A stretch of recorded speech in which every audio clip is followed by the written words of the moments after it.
Hello दोस्तों, welcome back to our channel education and learning point. दोस्तों, ये आज का हमारा टेस्ट नंबर 8 है। चलिए शुरुआत करते हैं आज के पहले प्रश्न की। पहला प्रश्न है हमारा, नवनिर्वाचित लोकसभा की बैठक की अध्यक्षता करने के लिए स्पीकर प्रोटेम कुछ समय के लिए स्पीकर की नियुक्ति कौन करता है? नवनिर्वाचित लोकसभा की बैठक की अध्यक्षता करने के लिए स्पीकर प्रोटेम कुछ समय के लिए स्पीकर की नियुक्ति कौन करता है? ए, भारत के राष्ट्रपति, बी, राज्यसभा के सभापति, सी, भारत के प्रधानमंत्री, डी, भारत के मुख्य न्यायाधीश। जो हमारा इसका उत्तर होगा वो क्या होगा? ए, भारत के राष्ट्रपति। ऑप्शन ए हमारा सही है। चलिए अगला प्रश्न है हमारा प्रश्न संख्या 2। वर्षा को मापने के लिए किस उपकरण का उपयोग किया जाता है जिसमें वर्षा के पानी को इकट्ठा करने के लिए शीर्ष पर एक फनल के साथ मापने वाला सिलेंडर होता है? वर्षा को मापने के लिए किस उपकरण का उपयोग किया जाता है? ए, एनीमोमीटर, बी, रेन मीटर, सी, पायरोनोमीटर, डी, रेन गेज। जो हमारा इसका उत्तर होगा वो क्या होगा? ए, रेन गेज। Option D. जो रेन गेज होता है वो वर्षा मापने के लिए उपकरण होता है, वर्षा मापने का उपकरण होता है। और जो हमारा एनीमोमीटर होता है, एनीमोमीटर क्या होता है? एनीमोमीटर होता है हमारा वायु वेग मापी मॉडल वायु की गति एवं दिशा मापने का उपकरण। वायु वेग मापी मॉडल वायु की गति एवं दिशा मापने का उपकरण, ये हमारा हो गया एनीमोमीटर। और जो हमारा पायरोनोमीटर होता है वो क्या होता है? पायरोनोमीटर होता है हमारा किसी उच्च ताप के मापने के लिए प्रयुक्त होने वाली तापमापी को उत्तापमापी कहते हैं। ये हमारा पायरोनोमीटर होता है। अगला प्रश्न है हमारा प्रश्न संख्या 3। निम्नलिखित, यहाँ लिखित की जगह निम्नलिखित कर लीजिए। निम्नलिखित में से किस वर्ष में यूनेस्को ने मानवता की अमूर्त सांस्कृतिक विरासत की प्रतिनिधि सूची में कुंभ मेला को उत्कीर्ण किया था? यानी कि यूनेस्को की विश्व विरासत सूची में शामिल किया था कुंभ मेला को कौन से सन में? ए, 2019, बी, 2011, सी, 2015, डी, 2017। जो हमारा इसका उत्तर होगा वो क्या होगा? डी, 2017 में कुंभ मेला को यूनेस्को की विश्व विरासत सूची में शामिल किया गया था। अगला प्रश्न है हमारा प्रश्न संख्या 4। यहाँ पर ना ये खेत की जगह निम्नलिखित कर लीजिए। निम्नलिखित थोड़ा सा मिसप्रिंट है। निम्नलिखित की में से कौन एशियन क्लियरिंग यूनियन का सदस्य है? निम्नलिखित में से कौन एशियन क्लियरिंग यूनियन का सदस्य है? ए, यूनाइटेड किंगडम, बी, जापान, सी, संयुक्त राज्य अमेरिका, डी, भारत। जो हमारा इसका उत्तर होगा वो क्या होगा? डी, भारत। निम्नलिखित में से एशियन क्लियरिंग यूनियन का सदस्य है हमारा भारत। और ये जो एशियन क्लियरिंग यूनियन जो है ये इसका जो मुख्यालय है ये कहाँ पर है? मुख्यालय इसका जो मुख्यालय है वो तेहरान में है। तेहरान ईरान का जो शहर है तेहरान, उसमें है ये। इसका एशियन क्लियरिंग यूनियन का जो मुख्यालय है वो तेहरान में है, ईरान के शहर में स्थित है। और जो एशिया क्लियरिंग यूनियन है इसको एशिया और प्रशांत हेतु संयुक्त राष्ट्र का आर्थिक और सामाजिक आयोग एस्केप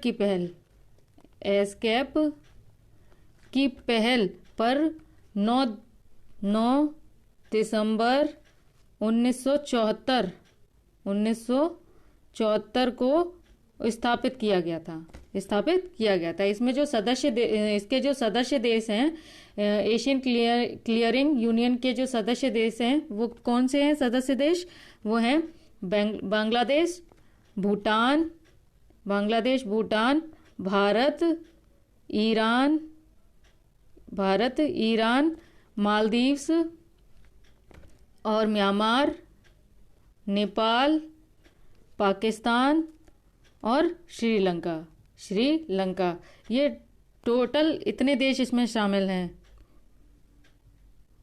यानी कि 9 देश इसमें शामिल हैं।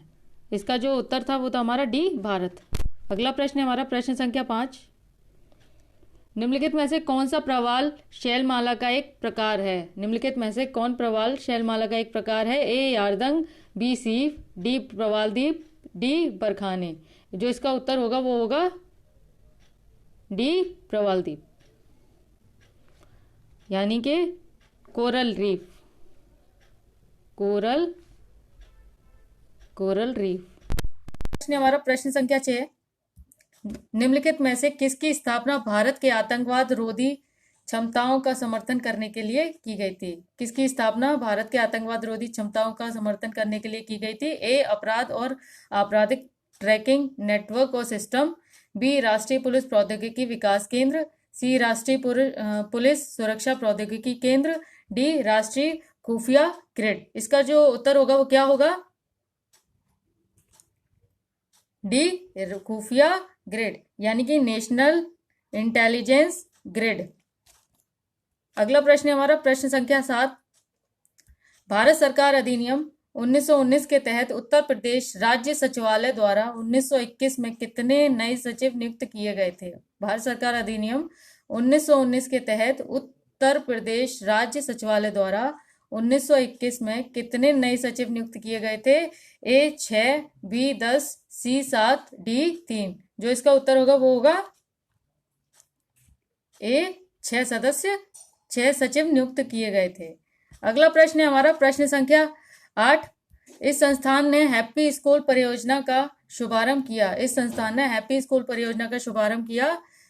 ए, संयुक्त राष्ट्र शैक्षिक वैज्ञानिक और सांस्कृतिक संगठन, बी, आर्थिक सहयोग और विकास संगठन, सी, संयुक्त राष्ट्र बाल निधि, डी, विश्व आर्थिक मंच। जो इसका हमारा उत्तर होगा वो क्या होगा? संयुक्त राष्ट्र शैक्षिक वैज्ञानिक और सांस्कृतिक संगठन। ऑप्शन ए हमारा सही है। अगला प्रश्न है हमारा प्रश्न संख्या 9, सार्वजनिक प्रयोजन के लिए भूमि अधिग्रहित करने में एक उपयुक्त सरकार के लिए आवश्यक है। सार्वजनिक प्रयोजन के लिए भूमि अधिग्रहित करने में एक उपयुक्त सरकार के लिए आवश्यक है। ए, प्राकृतिक संसाधन आकलन, बी, आयकर आकलन, सी, सामाजिक प्रभाव आकलन, डी, भूमि आकलन। जो हमारा इसका उत्तर होगा वो होगा सी, सामाजिक प्रभाव आकलन। अगला प्रश्न है हमारा प्रश्न संख्या 10 है, निम्नलिखित में से कौन सी याचिका सरकारी पद के अनधिकार ग्रहण को रोकती है? निम्नलिखित में से कौन सी याचिका सरकारी पद के अनधिकार ग्रहण को रोकती है? ए, परमादेश मैंडेमस, बी, प्रतिषेध प्रोविजन, सी, अधिकार परीक्षा को वारंटो, डी, उत्प्रेषण। जो हमारा इसका उत्तर होगा वो क्या होगा? सी, अधिकार परीक्षा को वारंटो।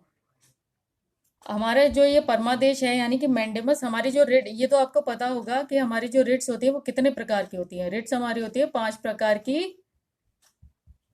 प्रकार की होती हैं हमारी रिट्स, जिसमें से आर्टिकल 32 के तहत सुप्रीम कोर्ट रिट को जारी कर सकता है और आर्टिकल 226 के तहत हाई कोर्ट रिट को जारी कर सकता है। इसमें जो परमादेश है यानी कि मैंडेमस है, इसमें क्या कहता है? मैंडेमस में क्या है कि यह आदेश तब जारी किया जाता है जब न्यायालय को लगता है कि कोई सार्वजनिक पदाधिकारी अपने कानूनी और संवैधानिक दायित्वों का पालन नहीं कर रहा है और इससे किसी व्यक्ति का मौलिक अधिकार प्रभावित हो रहा है। उस परिस्थिति में परमादेश यानी कि मैंडेमस की रिट को जारी किया जाता है। और जो हमारा प्रतिषेध प्रोविजन है वो क्या है? प्रतिषेध प्रोविजन को बोलते हैं हम निषेध आदेश, यानी कि निषेध आदेश। इसमें क्या होता है? जब कोई निचली अदालत अपने अधिकार क्षेत्र का अतिक्रमण करके, यानी कि कोई निचली अदालत हो गई, उसकी एक सीमा है कि आप आपकी ये सीमा है, आप इस सीमा से बाहर जाकर अपने मुकदमों की सुनवाई नहीं कर सकते। तो उस परिस्थिति में जो हमारी उच्च अदालत है, जैसे कि हाई कोर्ट हो गई हमारी और ये सुप्रीम कोर्ट है, तो ऐसे करने से रोकने के लिए निषेध आदेश जारी करती हैं, यानी कि प्रतिषेध प्रोविजन। ऐसी परिस्थिति में निषेध आदेश जारी किया जाता है सुप्रीम कोर्ट या हाई कोर्ट के द्वारा। और जो हमारा अधिकार परीक्षा को वारंटो है, को वारंटो क्या है? ये हमारा अधिकार परीक्षा ये है जब न्यायालय को लगता है, अधिकार परीक्षा को वारंटो, जब न्यायालय को लगता है कि कोई व्यक्ति ऐसे पद पर नियुक्त हो गया है जिस पर उसका कोई कानूनी हक नहीं है। कोई भी व्यक्ति है, XYZ ले लीजिए, ऐसे पद पर नियुक्त हो गया है जिस पद पर उसका कोई कानूनी हक ही नहीं है, तो तब न्यायालय अधिकार परीक्षा आदेश के द्वारा उसे उस पद पर कार्य करने से रोक सकता है।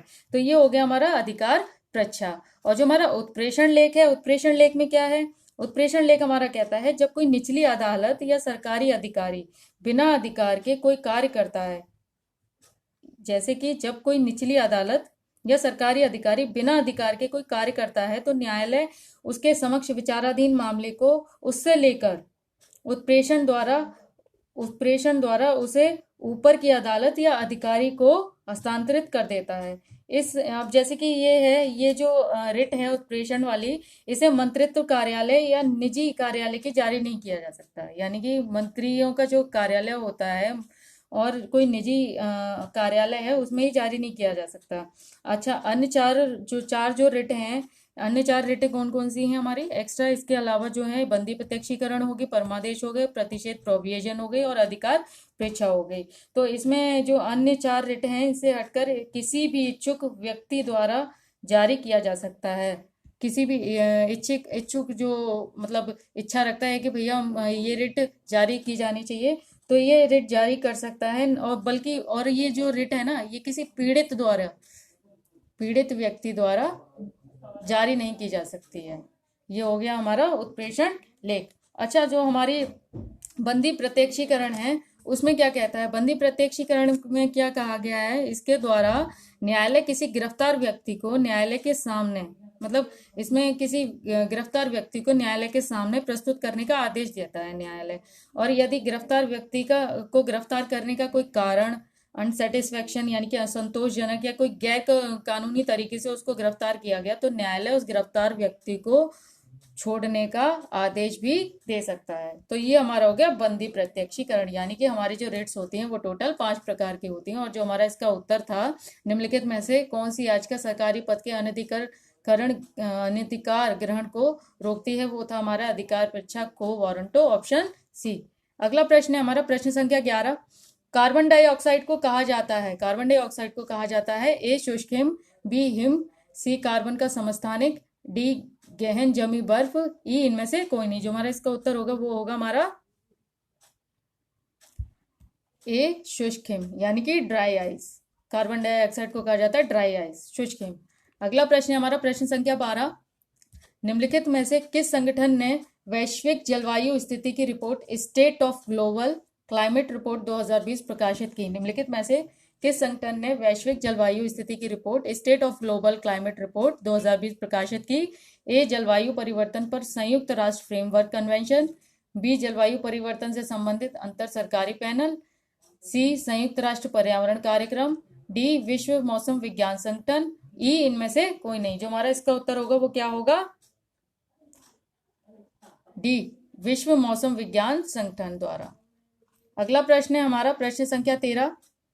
भारत में मुद्रास्फीति लक्ष्यीकरण कौन सा संगठन करता है? भारत में मुद्रास्फीति लक्ष्यीकरण कौन सा संगठन करता है? ए भारतीय रिजर्व बैंक, बी वित्त आयोग, सी नीति आयोग, डी भारतीय प्रतिभूति एवं विनिमय बोर्ड। जो हमारा इसका उत्तर होगा वो क्या होगा? ए भारतीय रिजर्व बैंक, भारतीय रिजर्व बैंक। अगला प्रश्न हमारा प्रश्न संख्या 14।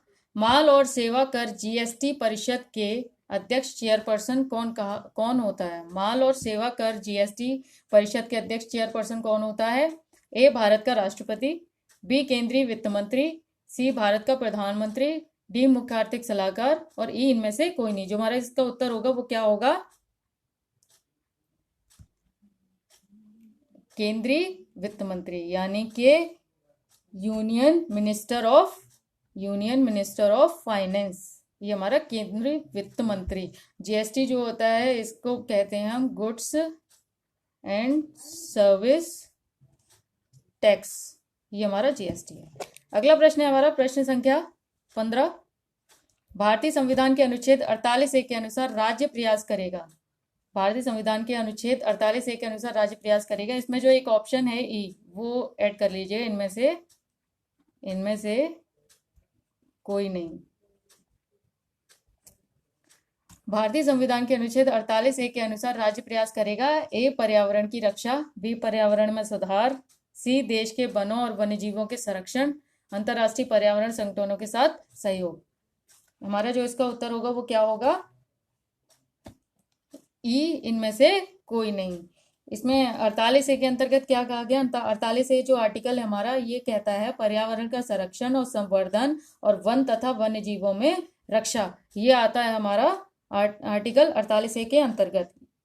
एक बार फिर से बता दूं आपको, इसके अंतर्गत आता है पर्यावरण का संरक्षण, पर्यावरण का संरक्षण और संवर्धन, पर्यावरण का संरक्षण और संवर्धन और वन तथा वन्य जीवों में, वन तथा वन्य जो जीव हैं उनकी रक्षा। ये हमारा आता है आर्टिकल 48A के अनुसार। अच्छा, ये जो आर्टिकल 48 है इसको किस संविधान संशोधन द्वारा जोड़ा गया था? इसको जोड़ा गया था 42वें संविधान संशोधन द्वारा, संविधान संशोधन द्वारा जोड़ा गया था। 42 अमेंडमेंट एक्ट द्वारा 1976 में जोड़ा गया था। ये हो गया हमारा 48A। अगला प्रश्न है हमारा प्रश्न संख्या 16। उसमें अपराध रिपोर्ट किसके द्वारा जारी होती है? अपराध रिपोर्ट किसके द्वारा जारी होती है? ए, राष्ट्रीय अपराध रिकॉर्ड ब्यूरो, बी, भारत का आर्थिक सर्वेक्षण, सी, भारत की जनगणना, डी, राष्ट्रीय सांख्यिकी कार्यालय। जो हमारा इसका उत्तर होगा वो क्या होगा? ए, राष्ट्रीय अपराध record bureau, national crime record bureau, NCRB, national crime record bureau द्वारा अपराध रिपोर्ट किसके द्वारा जारी होती है? राष्ट्रीय अपराध रिकॉर्ड ब्यूरो द्वारा, NCRB, national crime record bureau द्वारा।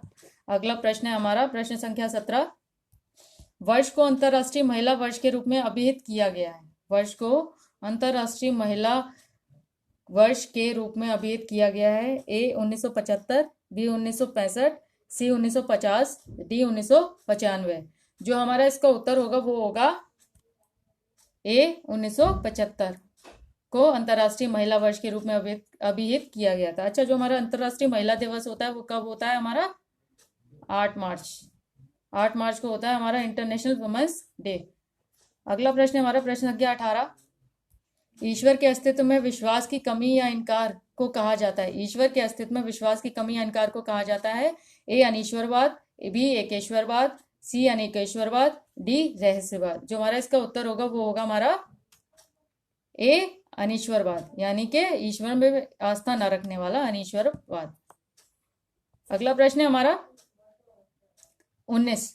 निम्नलिखित में से ऐसे पदार्थ की 5वीं अवस्था कौन सी है? निम्नलिखित में से ऐसे पदार्थ की 5वीं अवस्था कौन सी है? ए, तरल, बी, अति ठोस, सी, बॉस आइंस्टाइन संघनन और डी, प्लाविक यानी कि प्लाज्मा। जो हमारा इसका उत्तर होगा वो क्या होगा? ऑप्शन सी, बॉस आइंस्टाइन संघनन। निम्नलिखित में ऐसे पदार्थ की 5वीं अवस्था कौन सी है? बॉस आइंस्टाइन संघनन। जो इसका ऑप्शन सी। दोस्तों, ये हमारा आज का अंतिम प्रश्न होगा। प्रश्न संख्या है हमारी 20। चलिए शुरुआत करते हैं। इस प्रकार का सॉफ्टवेयर है जो हार्डवेयर उपकरणों को नुकसान पहुंचाने, डेटा चोरी करने या उपयोगकर्ता को किसी अन्य तरीके से परेशान करने के इरादे से विकसित किया जाता है। इस प्रकार का सॉफ्टवेयर है जो हार्डवेयर उपकरणों के नुकसान पहुंचाने, डेटा चोरी करने या उपयोगकर्ता को किसी अन्य तरीके से परेशान करने के इरादे से विकसित किया जाता है। A, malware, B, antivirus, B, firewall, D, router. जो हमारा इसका उत्तर होगा वो क्या होगा हमारा? A, malware. चलिए दोस्तों, आज के प्रश्नों की श्रृंखला हमारी यहीं पर समाप्त होती है। आप हमें YouTube, Telegram, Instagram, Facebook page पर भी फॉलो कर सकते हैं। मिलते हैं अपनी अगली श्रृंखला में। चलिए, तब तक के लिए नमस्कार।